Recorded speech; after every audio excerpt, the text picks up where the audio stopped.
Hello friends, इस video में हम बात करेंगे एक आवेशित चालक गोले के कारण विद्युत क्षेत्र की तीव्रता के बारे में। ठीक है, तो देखते हैं। तो एक यहाँ लिख देते हैं हम, आवेशित चालक गोले के कारण किसी बिंदु पर विद्युत क्षेत्र तीव्रता। ठीक है, तो देखते हैं। आवेशित चालक गोले के कारण किसी बिंदु पर विद्युत क्षेत्र तीव्रता का मान ज्ञात करने के लिए एक आवेशित चालक गोला लेना, उस पर वितरित आवेश, उस चालक गोले के पृष्ठ पर उपस्थित आवेश का मान Q, आवेश Q, इसके पृष्ठ पर उपस्थित कुल आवेश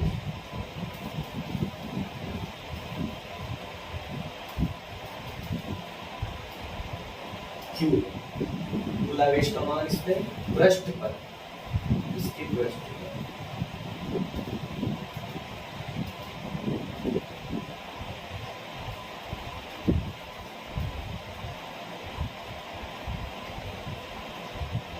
ठीक है। इस प्रकार इसके पृष्ठ पर कुल आवेश Q वितरित, आवेश की मात्रा, आवेश कितना है प्लस Q आवेश वितरित इसके पृष्ठ पर, और इससे इसका जो आवेश घनत्व है, इसका आयतन आवेश घनत्व,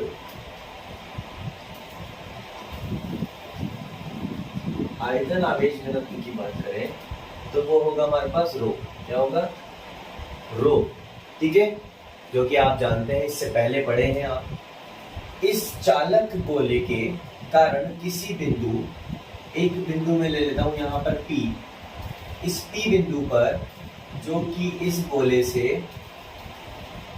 R दूरी पर स्थित है। कितनी दूरी पर स्थित है? R दूरी पर स्थित है। और इस गोले की अगर मैं त्रिज्या की बात करूं तो इस गोले की त्रिज्या होगी R, कैपिटल R इस गोले की त्रिज्या है। और इससे R दूरी पर एक बिंदु P स्थित है। इस बिंदु P पर विद्युत क्षेत्र की तीव्रता का मान इस पर वितरित आवेश के कारण हमें निकालना है। तो इस पर आवेश का मान, विद्युत क्षेत्र की तीव्रता का मान निकालने के लिए हम एक गाउसीय पृष्ठ की रचना करेंगे। क्या करेंगे? एक गाउसीय काल्पनिक पृष्ठ की रचना करेंगे, जो कि गोलाकार ही होगा।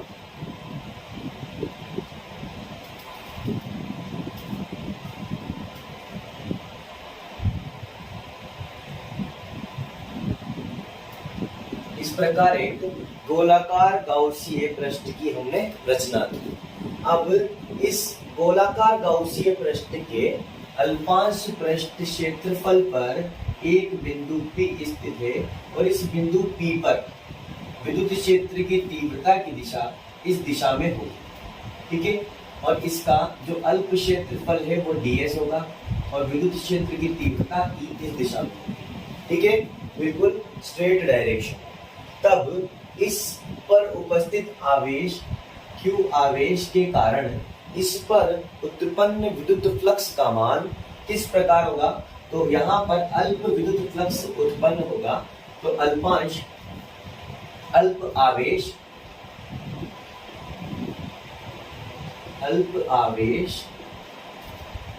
dq के कारण उत्पन्न विद्युत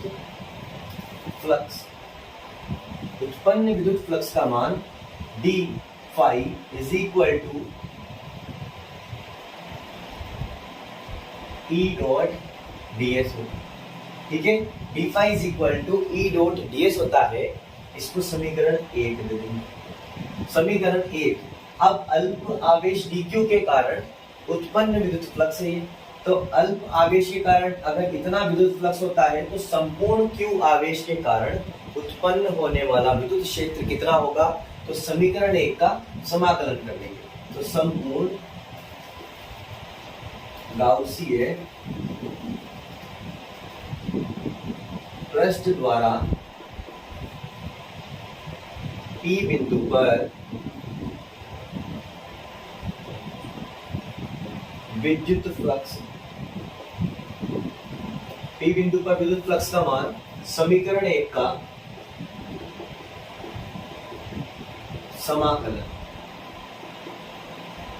समाकलन कर देंगे तो हमारे पास आ जाएगा phi is equal to closed integration of E dot ds।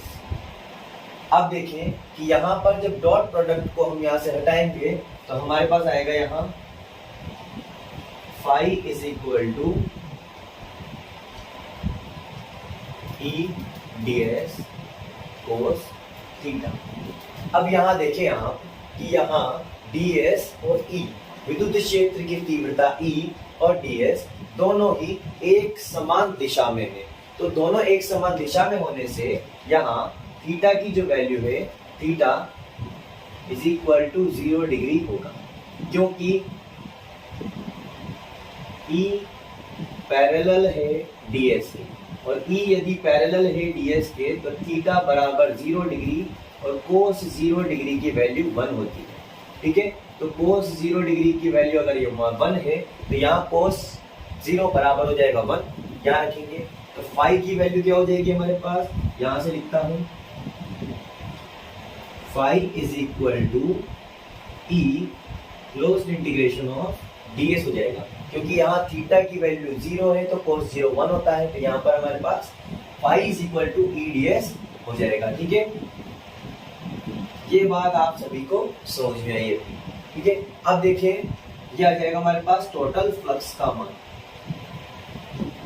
Total flux का मान। अब गाउस के नियम से हम जानते हैं कि गाउस के नियम से क्या होता है। देखो इसको मैं यहां से थोड़ा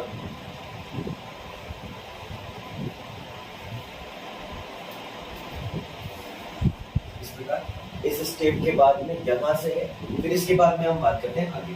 तो गाउस के नियम से we know that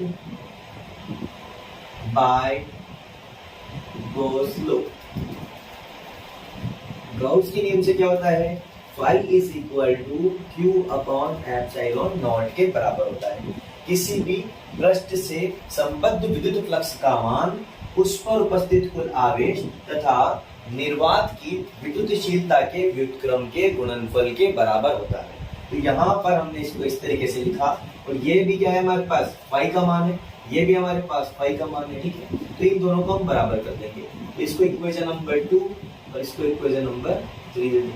यहाँ पर फाई इज इक्वल टू हम लिखेंगे, देखो फाई इज इक्वल टू में इन दोनों को बराबर कर देंगे तो E closed integration of ds is equal to q upon epsilon naught होगा। अब देखो यहाँ पर ds क्या है, एक गोला है, तो गोले का जो क्षेत्रफल होता है वो क्या होता है पाई r स्क्वायर, जो कि आपने इससे पहले वाले अनुप्रयोग में पढ़ा है। ठीक है, तो closed integration of ds because closed integration of ds is equal होता है 4 पाई r स्क्वायर के। ठीक है, क्या होता है 4 पाई r स्क्वायर के होता है, तो यहाँ इसकी जगह 4 पाई r स्क्वायर रखेंगे। तो यहाँ 4 पाई r स्क्वायर रखे तो E 4 यहाँ पर 4 pi r square is equal to q upon epsilon naught होगा। और यहाँ E की वैल्यू हमें निकालनी है, विद्युत क्षेत्र की तीव्रता E बराबर होगी Q upon 4 pi epsilon not r square के बराबर। यहाँ देखो कि 1/4 पाई एप्सिलॉन नॉट, इसको ऐसे लिख दूं मैं 1/4 pi epsilon not dot Q upon r square. ये हो जाएगी हमारे पास K और ये बन जाएगा हमारे पास E is equal to KQ upon r square. ठीक है, ये हमारे पास विद्युत क्षेत्र की तीव्रता का मान इस बिंदु P पर इस संपूर्ण गाउसीय पृष्ठ के द्वारा P बिंदु पर विद्युत क्षेत्र की तीव्रता का मान कहलाएगा। E बराबर KQ अपॉन आर स्क्वायर के बराबर होगा। अब हम इसमें सेकंड केस लेते हैं, जबकि ये बिंदु P यहाँ r दूरी पर ना होकर ये बिंदु P इस चालक गोले के पृष्ठ पर उपस्थित हो। तो देखिए ये पहली कंडीशन है कि जब ये r दूरी पर स्थित था, जब ये कितनी दूरी पर स्थित था, r दूरी पर। अब ये P बिंदु कहां पर आ जाएगा, गोले के पृष्ठ पर। तो सेकंड कंडीशन हमारे पास हो जाएगी यहां पर, यदि बिंदु P चालक गोले के पृष्ठ पर स्थित हो। अगर पृष्ठ पर स्थित होगा तो इसका डायग्राम कैसा बनेगा, ये चालक गोला है और इस चालक गोले के पृष्ठ पर आवेश वितरित है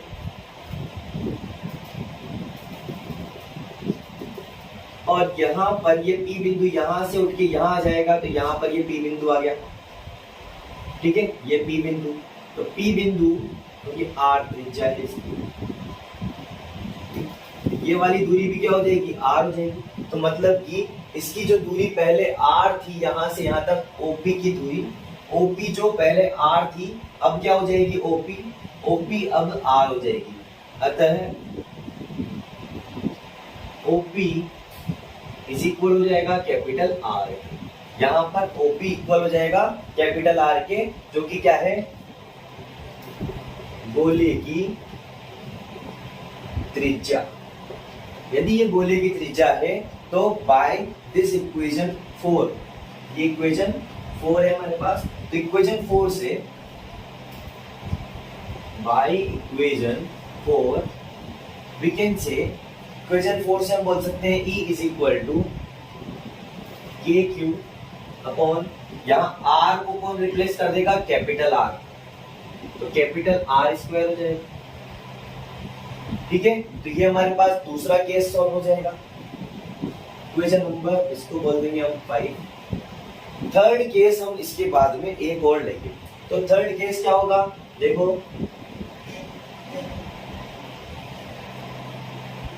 थर्ड केस होगा कि when this point P is inside the conductor, inside the conductor, अगर ये P पॉइंट इनसाइड आ जाए कंडक्टर के, मतलब कि कंडक्टर के अंदर ही आ जाता है, चालक गोले के फिर स्फेरिकल कंडक्टर के अंदर ही आ जाएगा ये P पॉइंट, तो क्या हो जाएगा, यदि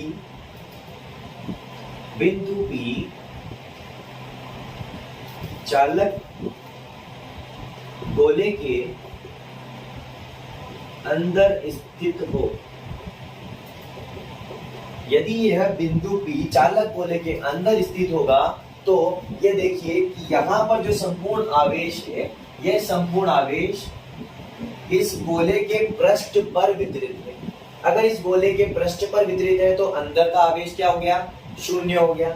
और हमने गाउस के नियम से पढ़ा था कि जिस पृष्ठ पर आवेश का मान शून्य होता है वहां विद्युत क्षेत्र की तीव्रता का मान भी शून्य होता है, वहां क्योंकि फ्लक्स का मान भी क्या हो जाता है, 0 हो जाता है। तो यदि यहाँ गोले के अंदर की बात करें तो जो संपूर्ण आवेश गोले के पृष्ठ पर वितरित है वह आवेश गोले के अंदर नहीं है।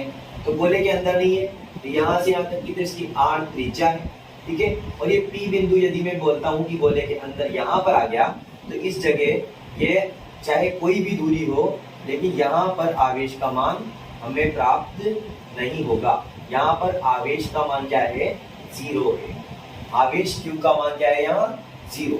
अगर आवेश Q का मान यहाँ 0 है तो पूरी विद्युत क्षेत्र तीव्रता, क्योंकि यहाँ फ्लक्स का मान भी 0 होगा तो विद्युत क्षेत्र तीव्रता का मान क्या हो जाएगा, 0 हो जाएगा। तो समीकरण 4 से यदि आवेश का मान 0 कर देंगे, यदि आवेश 0 है तो विद्युत क्षेत्र की तीव्रता भी 0 हो जाएगी। तो Q की जगह 0, तो यहाँ पर आ जाएगा E बराबर 0 अर्थात 0। ठीक है, तो ये हमारे पास 3 कंडीशंस इसकी किसकी, आवेशित चालक गोले के कारण किसी बिंदु पर विद्युत क्षेत्र की तीव्रता का मान हमने ज्ञात किया है। इसमें पहली कंडीशन हमने निकाली है जब P बिंदु R दूरी पर अर्थात गोले के बाहर स्थित हो। गोले के बाहर P बिंदु R दूरी पर स्थित है तो वहां पर विद्युत क्षेत्र की तीव्रता हमने निकाली E बराबर KQ/R²। और दूसरी हमने निकाली है जब बिंदु P गोले के पृष्ठ पर स्थित हो। जब बिंदु P गोले के पृष्ठ पर स्थित होगा तो यहाँ पर R जो है मतलब कि OP वो कैपिटल R के बराबर हो जाएगी। और कैपिटल R के बराबर हो जाएगी तो समीकरण 4 से हम R को किसके बराबर कर देंगे, कैपिटल R के बराबर। चाहो तो मैं यहाँ लिख सकता हूँ OP is equal to R के हो जाएगी। ठीक है, समझ में आ गई बात यहाँ तक की। इसके बाद में जब हम इस बिंदु को कहा मान ले, P बिंदु को चालक के अंदर ही मान लेंगे तो चालक के अंदर मानने से जहां आवेश का मान 0 है तो वहां फ्लक्स का मान भी 0 होगा। और फ्लक्स का मान 0 होने से विद्युत क्षेत्र का मान भी क्या हो जाएगा, 0 हो जाएगा। तो ये हमारे पास टॉपिक क्लियर होता है।